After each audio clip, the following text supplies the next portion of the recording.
My dear friends and professionalists, I am Uday Singh, advocate speaking.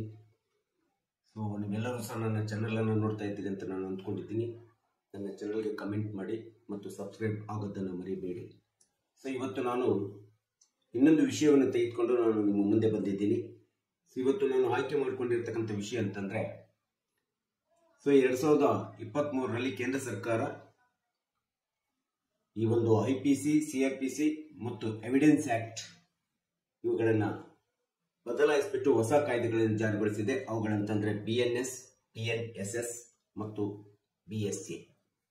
So ಈ ವಿಷಯದ ಬಗ್ಗೆ ನಾನು ಸಂಕ್ಷಿಪ್ತವಾದಂಥ ವಿವರಣೆಯನ್ನು ಈ ವಿಡಿಯೋ ಮೂಲಕ ಕೊಡಲಿಕ್ಕೆ ಇಷ್ಟಪಡ್ತಾ ಇದ್ದೇನೆ.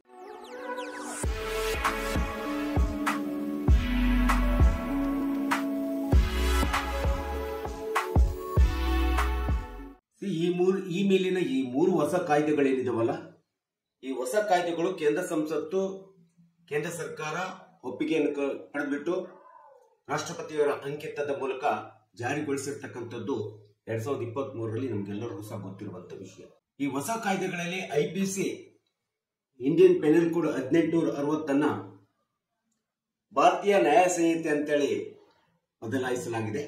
ಹಾಗೆ CRPC 1973 ಕಾಯ್ದೆಯನ್ನ ಭಾರತೀಯ ನಾಗರಿಕ ಸುರಕ್ಷಾ ಸಂಹಿತೆ ಅಂತೇಳಿ ಬದಲಾಯಿಸಲಾಗಿದೆ.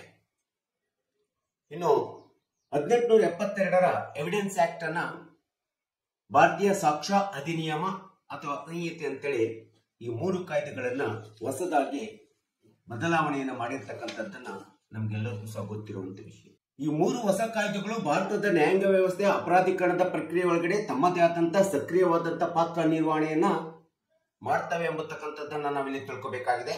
ನಿಮಗೆ ಗೊತ್ತಿರೋ ಹಾಗೆ ಮೊದಲು IPCಯಲ್ಲಿ 511 ಸೆಕ್ಷನ್ಸ್ ಗಳಿದ್ದು, ಈ ಒಂದು 511 ಸೆಕ್ಷನ್ಸ್ ಗಳನ್ನ ಮಿತಿಗೊಳಿಸಿ ಲಿಮಿಟ್ಗೊಳಿಸಿ 356 ಅಥವಾ 58 ಸೆಕ್ಷನ್ಸ್ ಗಳನ್ನ ಇವತ್ತು ಭಾರತೀಯ ನ್ಯಾಯ ಸಂಹಿತೆಯಲ್ಲಿ ತರಲಾಗಿದೆ.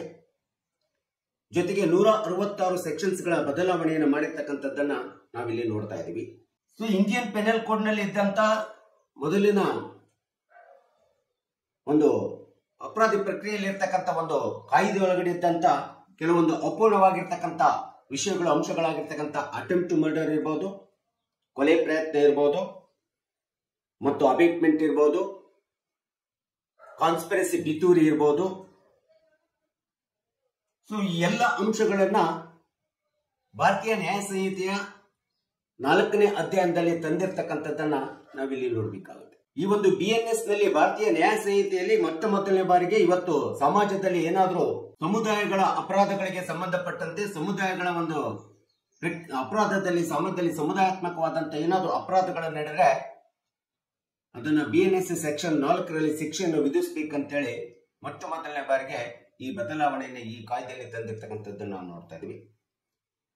ಇನ್ನು ಹಲವಾರು ಪೆಟ್ಟಿ ಕೇಸಸ್ ಗಳಂತೇನಿರ್ತಾವಲ್ಲ, ಒಂದು ಚಿಕ್ಕ ಸಣ್ಣ ಅಪರಾಧಗಳಂತೇನಿದ್ದಾವೆ, ಅಂತ ಒಂದು ಅಪರಾಧಗಳಲ್ಲಿ ಪ್ರೊಕ್ಲಮೇಷನ್ ನೋಟಿಸ್ ಇಶ್ಯೂ ಮಾಡಿದಂತ ಸಂದರ್ಭದಲ್ಲಿ ನ್ಯಾಯಾಲಯಕ್ಕೆ ಹಾಜರಾಗದೇ ಇರ್ತಕ್ಕಂಥದ್ದಿರ್ಬೋದು, ಆತ್ಮಹತ್ಯೆಗೆ ಪ್ರೇರಣೆ ಮಾಡ್ತಕ್ಕಂಥದ್ದು, ಆತ್ಮಹತ್ಯೆ ಮಾಡ್ಕೊಳ್ಳುವಂತೆ ಒತ್ತಾಯ ರೀತಿಯಾದಂತ ಒಂದು ಅಂಶಗಳಿರ್ಬೋದು, ಅಪರಾಧಗಳಿರ್ಬೋದು, ಮತ್ತು ಸರ್ಕಾರಿ ನೌಕರದಾರರು ತಮ್ಮದೇ ಆದಂತ ಕಾನೂನುಬದ್ಧ ಕಾಯ್ದೆಬದ್ಧವಾದಂತ ಕಾರ್ಯನಿರ್ವಹಣೆ ಮಾಡುವಂತ ಸಂದರ್ಭದಲ್ಲಿ ಅವರಿಗೆ ಅಡ್ಡಿಪಡಿಸುವಂತದ್ದಿರ್ಬೋದು. ಸೊ ಹಣಕಾಸಿನ ಯಾವುದೇ ರೀತಿಯಾದಂತ ಮನಿ ಟೆಫ್ಟ್ ಅಂತ ಎಂಬತಕ್ಕಂಥದ್ದಿರ್ಬೋದು, ಮತ್ತು ಮದ್ಯಪಾನ ಮಾಡಿಬಿಟ್ಟು ಸಾರ್ವಜನಿಕ ವ್ಯವಸ್ಥೆ ಒಳಗಡೆ ತೊಂದರೆ ಕೊಡ್ತಕ್ಕಂಥದ್ದು, ಸಾರ್ವಜನಿಕವಾಗಿ ಯಾವುದೇ ವಿಧವಾದಂತ ಅಪರಾಧವನ್ನು ಮಾಡ್ತಕ್ಕಂಥದ್ದು ಇರ್ಬೋದು, ಮತ್ತು ಮಾನನಷ್ಟ ಮಾನಹಾನಿ ಅಂತ ಮೊಕದ್ದಮೆಗಳಿರ್ಬೋದು. ಜೊತೆಗೆ ಅಬೇಟ್ಮೆಂಟ್ ಅಫೆನ್ಸ್, ಬೇರೆ ರಾಷ್ಟ್ರದಿಂದ ಬಂದು ಭಾರತದಲ್ಲಿ ಇದ್ದು ಯಾವುದೇ ವಿಧವಾದಂತ ಒಂದು ಅಬೇಟ್ಮೆಂಟ್ ಎಂಬತಕ್ಕಂಥ ಅಫೆನ್ಸ್ಗಳ ನಡೆದಂತ ಸಂದರ್ಭದಲ್ಲಿ ಈ ಎಲ್ಲ ಒಂದು ಚಿಕ್ಕ ಅಪರಾಧಗಳನ್ನ BNS ಭಾರತೀಯ ನ್ಯಾಯ ಸಂಹಿತೆ ಸೆಕ್ಷನ್ 48ರಲ್ಲಿ ವಿವರಿಸಿರ್ತಕ್ಕಂಥದ್ದನ್ನ ನಾವಿಲ್ಲಿ ನೋಡ್ತಾ ಇದ್ದೀವಿ. ಇಂಥ ಒಂದು BNS ಎಂಬತಕ್ಕಂಥ ಹೊಸ ಕಾಯ್ದೆ ಇವತ್ತು ಭಾರತದ ನ್ಯಾಯಾಂಗ ಅಪರಾಧಿ ಪ್ರಕ್ರಿಯೆಯಲ್ಲಿ ತನ್ನದೇ ಆದಂತ ಒಂದು ಅತಿ ಪ್ರಮುಖವಾದಂತಹ ಪಾತ್ರ ನಿರ್ವಹಣೆಯನ್ನ ಮಾಡ್ತದೆ.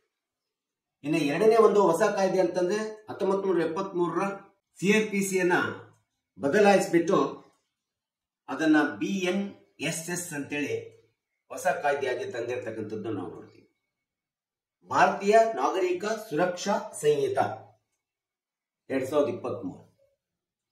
ಈ ಒಂದು ಕಾಯ್ದೆಯಲ್ಲಿ ಸೆಕ್ಷನ್ 2ಗೆ ಒಂದಿಷ್ಟು ಬದಲಾವಣೆಯನ್ನು ತಂದ್ಬಿಟ್ಟು ಆ ಸೆಕ್ಷನ್ 2ರಲ್ಲಿ CRP ಸೆಕ್ಷನ್ 2ರಲ್ಲಿ ಬದಲಾವಣೆಯನ್ನು ತಂದು ಅತಿ ಪ್ರಮುಖವಾದಂತ ಕೆಲವೊಂದು ಶಬ್ದಗಳಾಗಿರ್ತಕ್ಕಂಥ ಆಡಿಯೋ ಇರ್ಬೋದು, ವಿಡಿಯೋ ಇರ್ಬೋದು, ಎಲೆಕ್ಟ್ರಾನಿಕ್ ಮಾಧ್ಯಮಗಳಿರ್ಬೋದು, ಸೊ ಇವೆಲ್ಲವುಗಳಲ್ಲಿ ಬದಲಾವಣೆಯನ್ನು ತರಲಾಗಿದೆ.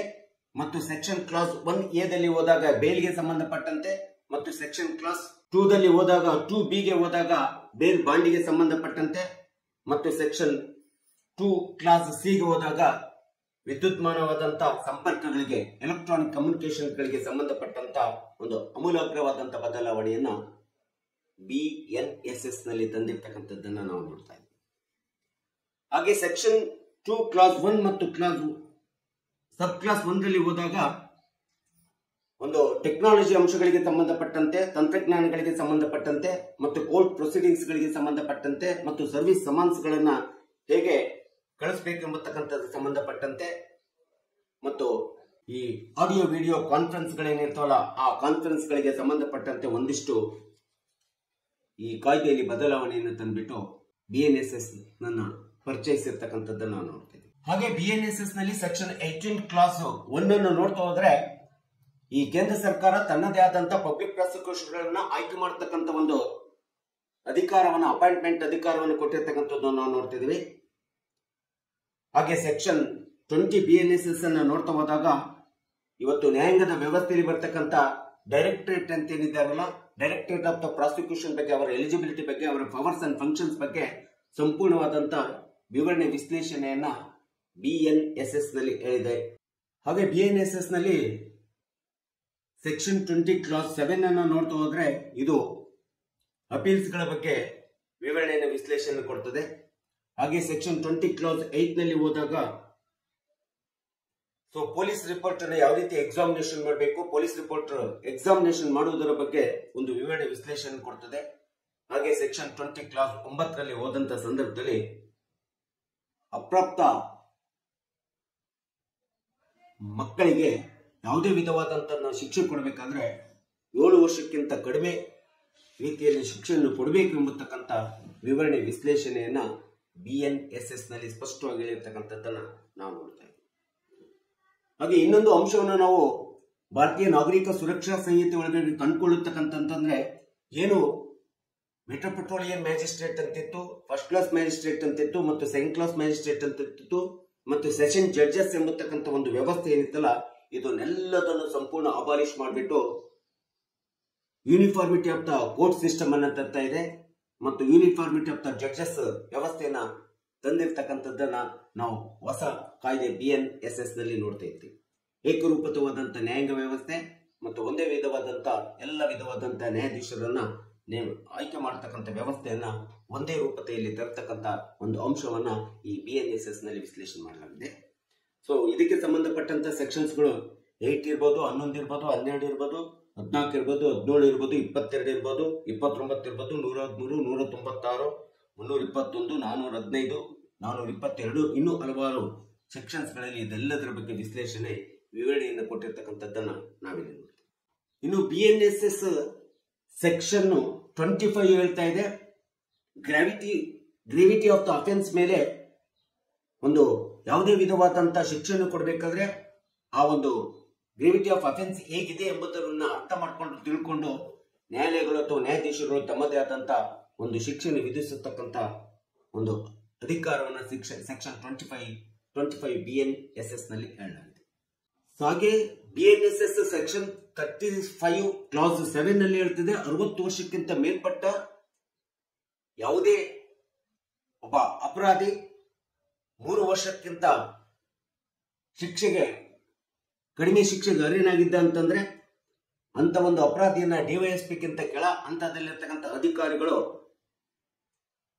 ಪರ್ಮಿಷನ್ ಪಡೆಯದೇ ಇರ್ತಕ್ಕಂಥ ರೀತಿಯಲ್ಲಿ ಸೆಕ್ಷನ್ 179 ಪ್ರಕಾರ ಅವರ ವಾಸಸ್ಥಳದಲ್ಲಿ ಇಲ್ಲ ಅಥವಾ ಬೇರೆ ಯಾವುದೇ ವಾಸಸ್ಥಳದಲ್ಲಿ ಇಲ್ಲ ಸಿಕ್ಕಿಲ್ಲ ಅಂದ್ರೆ ಅಥವಾ ಅವರನ್ನ ಅರೆಸ್ಟ್ ಮಾಡಬಾರ್ದು ಎಂಬತಕ್ಕಂಥ ಒಂದು ವಿವರಣೆ ವಿಶ್ಲೇಷಣೆಯನ್ನ ಸೆಕ್ಷನ್ 35 ಕ್ಲಾಸ್ 7 BNSS ನಲ್ಲಿ ಹೇಳಿರ್ತಕ್ಕಂಥದ್ದನ್ನ ನಾವು ನೋಡ್ತಾ ಇದ್ದೀವಿ. ಹಾಗೆ ಸೆಕ್ಷನ್ 37 ಕ್ಲಾಸ್ 6 ಒಳಗಡೆ ಸ್ಪಷ್ಟವಾಗಿ ಹೇಳ್ತದೆ ಪ್ರತಿಯೊಂದು ಜಿಲ್ಲೆಗಳಲ್ಲಿ ASIಗೆ ಕಡಿಮೆ ಹಂತದಲ್ಲಿ ಇರದೇ ಇರತಕ್ಕಂಥ ಹುದ್ದೆಗಳನ್ನು ಒಳಗೊಂಡಿರ್ತಕ್ಕಂಥ ಪ್ರತಿಯೊಂದು ಜಿಲ್ಲಾ ಪೊಲೀಸ್ ಸ್ಟೇಷನ್ಸ್ಗಳಲ್ಲಿ ಒಂದು ಸಾರ್ವಜನಿಕರ ಮಾಹಿತಿಯನ್ನು ಕ್ರೋಢೀಕರಣ ಮಾಡಲಿಕ್ಕೆ ಮತ್ತು ಕಾನೂನು ವ್ಯವಸ್ಥೆಗಳನ್ನು ಕಾಪಾಡಿಕೊಳ್ಳಲಿಕ್ಕೆ ಪ್ರತಿಯೊಂದು ಜಿಲ್ಲಾ ಪೊಲೀಸ್ ಸ್ಟೇಷನ್ ನಲ್ಲಿ ಒಬ್ಬ ASI ಗಿಂತ ಕೆಳ ಹಂತದಲ್ಲಿ ಇಲ್ಲದೆ ಇರತಕ್ಕಂಥ ಹುದ್ದೆಯನ್ನ ಕ್ರಿಯೇಟ್ ಮಾಡಿ ಅಲ್ಲಿ ನೇಮಕಾತಿಯನ್ನು ಮಾಡಲಾಗ್ತದೆ. ಅವರು ತಮ್ಮದೇ ಆಗಿರತಕ್ಕಂಥ ಒಂದು ಯಾವುದೇ ರೀತಿಯಾದಂತಹ ಸಾರ್ವಜನಿಕ ಮಾಹಿತಿಯನ್ನು ಕ್ರೋಢೀಕರಣ ಮಾಡಿಕೊಳ್ಬೇಕು ಮತ್ತು ಸಾರ್ವಜನಿಕರಿಗೆ ಆಗುವಂತ ಕಾನೂನು ಕಾಯ್ದೆಗಳ ತೊಂದರೆಗಳನ್ನು ಕಾಪಾಡಿಕೊಳ್ಳುವಂತ ಒಂದು ಅಂಶವನ್ನ ಆ ಜವಾಬ್ದಾರಿಯನ್ನು ಅವರಿಗೆ ವಹಿಸಲಾಗ್ತದೆ ಅಂತೇಳಿ BNSS ನಲ್ಲಿ ಹೇಳಿರ್ತಕ್ಕಂಥದ್ದನ್ನ ನಾವಿಲ್ಲಿ ನೋಡ್ತಾ ಇದ್ದೀವಿ. ಇನ್ನು ಯಾವುದೇ ಒಬ್ಬ ವ್ಯಕ್ತಿಯನ್ನ ಪೊಲೀಸರಿಂದ ಬಂಧಿಸಲ್ಪಟ್ಟಂತ ಸಂದರ್ಭದಲ್ಲಿ ಸಂಬಂಧಪಟ್ಟಂತ ಪೊಲೀಸ್ ಸ್ಟೇಷನ್ನಿನ ಪೊಲೀಸ್ ಅಧಿಕಾರಿಗಳಾದಂತ PSI ಇರ್ಬೋದು, CPI ಇರ್ಬೋದು, SP ಇರ್ಬೋದು ಅಥವಾ DSP ಇರ್ಬೋದು, ಇವರುಗಳ ಮುಂದೆ 6 ಗಂಟೆ ಒಳಗೆ ಸಂಬಂಧಪಟ್ಟಂತ ಪೊಲೀಸ್ ಸ್ಟೇಷನ್ ಅಧಿಕಾರಿಗಳ ಮುಂದೆ ಹಾಜರುಪಡಿಸಬೇಕು ಅಥವಾ ಮತ್ತು ಮಾಹಿತಿಯನ್ನು ಕೊಡಬೇಕು ಎಂಬತಕ್ಕಂಥ ಅಂಶವನ್ನ ಸೆಕ್ಷನ್ 40ರಲ್ಲಿ BNSS ನಲ್ಲಿ ಹೇಳಿರ್ತಕ್ಕಂಥದ್ದನ್ನ ನಾವಿಲ್ಲಿ ನೋಡ್ತೀವಿ. ಸೊ ಹಾಗೆ BNSS ನ ಸೆಕ್ಷನ್ 63ಯಲ್ಲಿ ತಂತ್ರಜ್ಞಾನಗಳ ಸಮಸ್ಯೆಗಳಿಗೆ ಸಂಬಂಧಪಟ್ಟಂತೆ ಮತ್ತು ತಂತ್ರಜ್ಞಾನಗಳ ಸಮಸ್ಯೆಗಳಿಗೆ ಸಂಬಂಧಪಟ್ಟಂತ ಇಶ್ಯೂಸ್ ಆಫ್ ದ ಸರ್ವಿಸ್ ಇರ್ಬೋದು, ಸಮಾನ್ ಸರ್ವಿಸ್ ಇರ್ಬೋದು, ಇವೆಲ್ಲವುಗಳ ಬಗ್ಗೆ ವಿವರಣೆ ವಿಶ್ಲೇಷಣೆಯನ್ನು ಕೊಟ್ಟಿದೆ. ಹಾಗೂ BNSS ಸೆಕ್ಷನ್ 70 ಒಳಗಡೆ ಸ್ಪಷ್ಟವಾಗಿ ಹೇಳ್ತದೆ, ಸಮನ್ಸ್ ಎಲೆಕ್ಟ್ರಾನಿಕ್ ಮಾಧ್ಯಮಗಳ ಮೂಲಕ ಸಮನ್ಸ್ ಅನ್ನು ಕಳಿಸತಕ್ಕಂಥದ್ದಿರ್ಬೋದು ಮತ್ತು ಅವುಗಳ ಪ್ರಕ್ರಿಯೆ ಪರಿಣಾಮ ಇರ್ಬೋದು ಮತ್ತು ಪಾರದರ್ಶಕತೆ ಇರ್ಬೋದು ಮತ್ತು ಈ ಎಲ್ಲವುಗಳ ನ್ಯಾಯಾಲಯದಲ್ಲಿ ಆಗುವಂತ ಸಮನ್ಸ್ ಪ್ರಕ್ರಿಯೆಗಳು ಪಾರದರ್ಶಕತೆ ಮತ್ತು ನ್ಯಾಯಾಲಯದಲ್ಲಿ ನಡೆಯುವಂತ ಎಲ್ಲ ಒಂದು ಪ್ರಕ್ರಿಯೆಗಳ ಅಕೌಂಟಬಿಲಿಟಿ ಲೆಕ್ಕಪತ್ರವನ್ನ ಸಾಧಿಸ್ಕೋಬೇಕಂತೇಳಿ BNSS ನಲ್ಲಿ ಹೇಳಿರ್ತಕ್ಕಂಥದ್ದನ್ನ ನಾವಿಲ್ಲಿ ನೋಡ್ತೀವಿ. ಹಾಗೆ BNSS ಸೆಕ್ಷನ್ 64 ಪ್ರಕಾರ ಪ್ರತಿಯೊಂದು ಪೊಲೀಸ್ ಸ್ಟೇಷನ್ ನಲ್ಲಿ ಒಂದು ವ್ಯವಸ್ಥಿತವಾದಂತ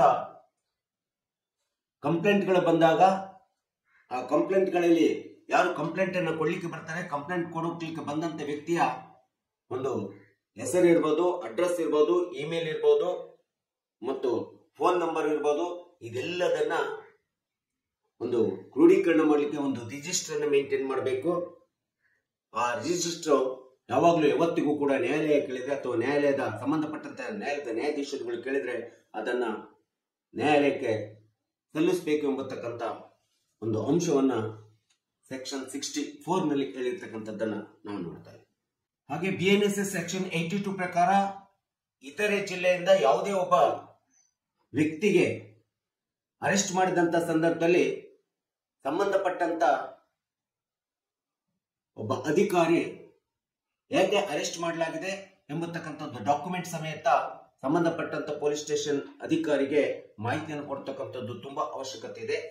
ಒಂದು ಜಿಲ್ಲೆಯಿಂದ ಬಿಟ್ಟು ಇನ್ನೊಂದು ಜಿಲ್ಲೆಯಲ್ಲಿ ಯಾವುದೇ ಒಬ್ಬ ವ್ಯಕ್ತಿಯನ್ನು ಬಂಧನಕ್ಕೆ ಒಳಪಡಿಸಿದಂತ ಸಂದರ್ಭದಲ್ಲಿ.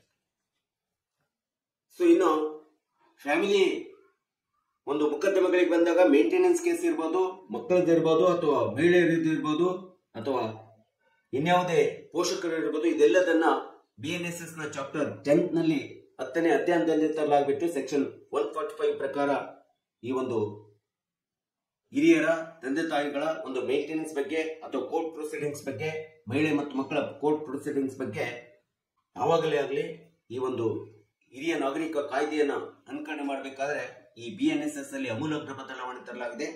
ಸೊ ಇಂಥ ಒಂದು ಮಹಿಳೆ, ಮಕ್ಕಳು ಮತ್ತು ಮೇಂಟೆನೆನ್ಸ್ ಕೇಸ್ಗಳು ಬಂದಂತ ಸಂದರ್ಭದಲ್ಲಿ ಅವರುಗಳು ಯಾವ ಸ್ಥಳದಲ್ಲಿ ಇರ್ತಾರೋ, ಯಾವ ನ್ಯಾಯಾಂಗದ ಜೂರಿಸ್ಡಿಕ್ಷನ್ ಅಲ್ಲಿ ಇರ್ತಾರೋ ಅಲ್ಲೇ ಅವರ ಮೊಕದ್ದಮೆ ಪ್ರೊಸೀಡಿಂಗ್ಸ್ ಅನ್ನ ಪ್ರಕ್ರಿಯೆಯನ್ನ ನಿರ್ವಹಣೆ ಮಾಡಬೇಕು, ಟ್ರಯಲ್ಸ್ ಅನ್ನ ವಿಚಾರಣೆಯನ್ನ ನಡೆಸಬೇಕು ಎಂಬತಕ್ಕಂಥದ್ದನ್ನ BNSS ಸೆಕ್ಷನ್ ನಲ್ಲಿ BNSS ನಲ್ಲಿ ಹೊಸ ಕಾಯ್ದೆಯಲ್ಲಿ ಅದು ಸೆಕ್ಷನ್ 145ರಲ್ಲಿ ಸ್ಪಷ್ಟವಾಗಿ ಹೇಳಿರ್ತಕ್ಕಂಥದ್ದನ್ನ ನಾವು ನೋಡ್ತಾ ಇದ್ದೀವಿ. ಸೊ ಇನ್ನು BNSS ಸೆಕ್ಷನ್ 172 ಪ್ರಕಾರ ಯಾವುದೇ ಒಂದು ಪೆಟ್ಟಿ ಕೇಸ್ಗಳಿಗೆ ಸಂಬಂಧಪಟ್ಟಂತೆ ಏನಾದ್ರೂ ಮೊಕದ್ದಮೆಗಳು, ಅಪರಾಧೀಕರಣದ ಮೊಕದ್ದಮೆಗಳು ನ್ಯಾಯಾಲಯದಲ್ಲಿ ದಾಖಲಾದಂತಹ ಸಂದರ್ಭದಲ್ಲಿ ಅಂತ ಒಂದು ಚಿಕ್ಕ ಚಿಕ್ಕ ಅಪರಾಧಿ ಮೊಕದ್ದಮೆಗಳಿಗೆ 24 ಗಂಟೆ ಒಳಗಡೆ ನ್ಯಾಯಾಧೀಶರು ಅವರನ್ನ ಅಪರಾಧಿಗಳನ್ನ ರಿಲೀಸ್ ಮಾಡುವಂತ ಆದೇಶವನ್ನು ಹೊರಡಿಸಬೇಕಂತ ಹೇಳಿ BNSS ನಲ್ಲಿ ಹೇಳಿರ್ತಕ್ಕಂಥದ್ದನ್ನು ನಾವು ನೋಡ್ತಾ ಇದ್ದೀವಿ. ಸೊ ಈ ರೀತಿಯಾದಂತಹ ಒಂದು ಅಮೂಲಾಗ್ರವಾದಂತಹ ಬದಲಾವಣೆಯನ್ನ CRPC 1973 ಕಾಯ್ದೆಗೆ ಬದಲಾಯಿಸಿಬಿಟ್ಟು ಭಾರತೀಯ ನಾಗರಿಕ ಸುರಕ್ಷಾ ಸಂಹಿತೆ ಎಂಬತಕ್ಕಂಥ ಹೊಸ ಕಾಯ್ದೆಯನ್ನ ತಂದಿರತಕ್ಕಂಥದ್ದು ಮತ್ತು ಇದರ ಒಂದು ಭಾರತದ ನ್ಯಾಯಾಂಗ ಅಪರಾಧೀಕರಣ ಪ್ರಕ್ರಿಯೆ ಒಳಗಡೆ ಒಂದು ಸಕ್ರಿಯವಾದಂತಹ ಪಾತ್ರ ನಿರ್ವಹಣೆ ಮಾಡತಕ್ಕಂಥದ್ದನ್ನ ನಾವು ನೋಡ್ತೇವೆ. ಇನ್ನೊಂದು ಅತಿ ಪ್ರಮುಖವಾದಂತ ಕಾಯ್ದೆಯ ಬದಲಾವಣೆ ಅಂತಂದ್ರೆ 1872 ಇರ್ತಕ್ಕಂಥ ಎವಿಡೆನ್ಸ್ ಆಕ್ಟ್ ಅಂತ ಏನಿದೆ, ಆ ಎವಿಡೆನ್ಸ್ ಆಕ್ಟ್ ಅನ್ನ ಬದಲಾಯಿಸಿಬಿಟ್ಟು ಭಾರತೀಯ ಸಾಕ್ಷ್ಯ ಅಧಿನಿಯಮ ಅಥವಾ ಸಂಹಿತೆ ಎಂಬತಕ್ಕಂಥದ್ದನ್ನ ಜಾರಿಗೊಳಿಸಲಾಗಿದೆ. ಸೊ ಇದರಲ್ಲಿ ಒಂದು ಸಂಕ್ಷಿಪ್ತವಾದಂತ ಒಂದು ಬದಲಾವಣೆ ಅಂತಲಾಗಿತ್ತು. ಆ ಒಂದು ಬದಲಾವಣೆ ಅಂತಂದ್ರೆ ಈ ಹಿಂದೆ ಬ್ರಿಟಿಷರ ಆಳ್ವಿಕೆಯಲ್ಲಿದ್ದಂತ ಒಂದು ಎವಿಡೆನ್ಸ್ ಆಕ್ಟ್ ಒಳಗಡೆ ಇರ್ತಕ್ಕಂಥ ಕೆಲವೊಂದು ಪದಗಳೇನಿದೆ, ಕೆಲವೊಂದು ಶಬ್ದಗಳೇನಿದೆ, ಪರಿಕಲ್ಪನೆಯನ್ನ ಬದಲಾವಣೆಯನ್ನ ಮಾಡಿ ನಮ್ಮದೇ ಆದಂತ ಭಾರತೀಯ ಪರಿಕಲ್ಪನೆಯನ್ನ ಸೇರಿಸಿರ್ತಕ್ಕಂಥದ್ದನ್ನ ನಾವು ನೋಡ್ತೀವಿ. ಉದಾಹರಣೆಗಳು ಬೇಕಂತಂದ್ರೆ ಆ ಒಂದು ಪದಗಳಂತಂದ್ರೆ ಪಾರ್ಲಿಮೆಂಟ್ ಆಫ್ ಯುನೈಟೆಡ್ ಕಿಂಗ್ಡಮ್ ಇರಬಹುದು, ಪ್ರಾವಿನ್ಷಿಯಲ್ ಆಕ್ಟ್ ಇರಬಹುದು, ಮತ್ತು ಕ್ರೌನ್ ಆಫ್ ರೆಪ್ರೆಸೆಂಟೇಟಿವ್ಸ್ ಇರಬಹುದು, ಡೊಮಿನಿಯನ್ ಸ್ಟೇಟ್ಸ್ ಇರಬಹುದು, ಪ್ರಿವಿ ಕೌನ್ಸಿಲ್ಸ್ ಇರಬಹುದು, ಮತ್ತು ಕ್ರೌನ್ ಆಫ್ ಜಸ್ಟಿಸ್ ಇರಬಹುದು. ಸೊ ಇವೆಲ್ಲವುಗಳನ್ನ ಇಂಡಿಯನ್ ಎವಿಡೆನ್ಸ್ ಆಕ್ಟ್ ನಲ್ಲಿ ತೆಗೆದುಹಾಕಿ ಭಾರತೀಯ ಸಾಕ್ಷ್ಯ ಅಧಿನಿಯಮದಲ್ಲಿ ನಮ್ಮ ನ್ಯಾಯಾಂಗ ವ್ಯವಸ್ಥೆ ಒಳಗಡೆ ವಕೀಲರು ಅಂತೇಳಿ ಸೇರಿಸಿರ್ತಕ್ಕಂಥದ್ದು, ಮತ್ತು ಪ್ಲೀಡರ್ ಅಂತೇಳಿ ಸೇರಿಸಿರ್ತಕ್ಕಂಥದ್ದು, ಮತ್ತು ಅಡ್ವೊಕೇಟ್ ಅಂತೇಳಿ ಸೇರಿಸಿರ್ತಕ್ಕಂಥದ್ದು, ಈ ರೀತಿಯಾದಂತಹ ಹೊಸ ಪದಗಳನ್ನ ಈ ಒಂದು ಭಾರತೀಯ ಸಾಕ್ಷ್ಯ ಅಧಿನಿಯಮದಲ್ಲಿ ಸೇರಿಸಲಾಗಿದೆ. ಸೊ ಅಷ್ಟೇ ಅಲ್ಲದೆ ಇವತ್ತಿನ ಆಧುನಿಕತೆಯಲ್ಲಿ ಬಂದಿರತಕ್ಕಂಥ ಇಂಡಿಯನ್ ಎವಿಡೆನ್ಸ್ ಆಕ್ಟ್ ನಲ್ಲಿ ತಿದ್ದುಪಡಿಯನ್ನು ತಂದು ಬದಲಾವಣೆಯನ್ನು ಮಾಡಿ ಭಾರತೀಯ ಸಾಕ್ಷ್ಯ ಅಧಿನಿಯಮದೊಳಗಡೆ ಎಲೆಕ್ಟ್ರಾನಿಕ್ ಡಾಕ್ಯುಮೆಂಟ್ಸ್ಗಳು ಇರಬಹುದು, ಡಿಜಿಟಲ್ ಡಾಕ್ಯುಮೆಂಟ್ಸ್ಗಳು ಇರಬಹುದು, ಅಥವಾ ಇಮೇಲ್ ಸರ್ವಿಸಸ್ ಇರಬಹುದು, ಸರ್ವರ್ ಲಾಕ್ಸ್ಗಳು ಇರಬಹುದು, ಕಂಪ್ಯೂಟರೈಸ್ಡ್ ಡಾಕ್ಯುಮೆಂಟ್ಸ್ಗಳು ಇರಬಹುದು, ಲ್ಯಾಪ್ಟಾಪ್ಸ್ ಇರಬಹುದು, ವಾಟ್ಸ್ಆಪ್ ಮೆಸೇಜಸ್ಗಳು ಇರಬಹುದು, ಇನ್ನು ವಾಯ್ಸ್ ಮೆಸೇಜಸ್ ಇರಬಹುದು, ಲೊಕೇಶನ್ ಎವಿಡೆನ್ಸ್ಗಳನ್ನ ಇವೆಲ್ಲವುಗಳನ್ನ ಭಾರತೀಯ ಸಾಕ್ಷ್ಯ ಅಧಿನಿಯಮದಲ್ಲಿ ಸೇರಿಸಿ ಇವತ್ತು ಈ ಒಂದು 3 ಹೊಸ ಕಾಯ್ದೆಗಳನ್ನ ಕೇಂದ್ರ ಸರ್ಕಾರ ಜಾರಿ ತಂದಿರತಕ್ಕಂಥದ್ದನ್ನ ನಾವೆಲ್ಲರೂ ಸಹ ಮುಂದಿನ ದಿನಗಳಲ್ಲಿ ನಮ್ಮ ವೃತ್ತಿಯಲ್ಲಿ ಇದೆಲ್ಲದನ್ನ ಅನುಸರಿಸಬೇಕಾಗಿದೆ, ತಿಳ್ಕೋಬೇಕಾಗಿದೆ. ಸೊ ಈ ಒಂದು ಹಿನ್ನೆಲೆಯನ್ನು ಇಟ್ಕೊಂಡು ಈ ಒಂದು ಸಂಕ್ಷಿಪ್ತ ವಿವರಣೆಯನ್ನ BNS, PNSS ಮತ್ತು BSA ಈ ಒಂದು ಭಾರತದ ನ್ಯಾಯಾಂಗ ಅಪರಾಧೀಕರಣ ಪ್ರಕ್ರಿಯೆಯಲ್ಲಿ ಬದಲಾದಂತ ಹೊಸ ಕಾಯ್ದೆಗಳ ಬಗ್ಗೆ ಒಂದು ಸಂಕ್ಷಿಪ್ತ ವಿವರಣೆಯನ್ನು ನಾನು ನಿಮ್ಮ ಮುಂದೆ ಇಟ್ಟಿದ್ದೀನಿ. ಸೊ ನನ್ನ ಚಾನಲ್ ಅನ್ನು ಎಲ್ಲರೂ ನೋಡಿ ಮತ್ತು ನನ್ನ ಚಾನಲ್ಗೆ ಇಷ್ಟ ಆಗಿದ್ರೆ ಕಮೆಂಟ್ ಅನ್ನು ಮಾಡಿ ಮತ್ತು ನನ್ನ ಚಾನಲ್ಗೆ ಸಬ್ಸ್ಕ್ರೈಬ್ ಆಗೋದನ್ನ ಮರಿಬೇಡಿ ಅಂತ ಹೇಳ್ತಾ ಇವತ್ತಿನ ವಿಡಿಯೋಕ್ಕೆ ವಿರಾಮವನ್ನು ಹೇಳ್ತೀನಿ. ನಾನು ಇನ್ನೊಂದು ವಿಷಯವನ್ನು ತೆಗೆದುಕೊಂಡು ಮುಂದೆ ಬರ್ತೀನಿ. ಜೈ ಹಿಂದ್.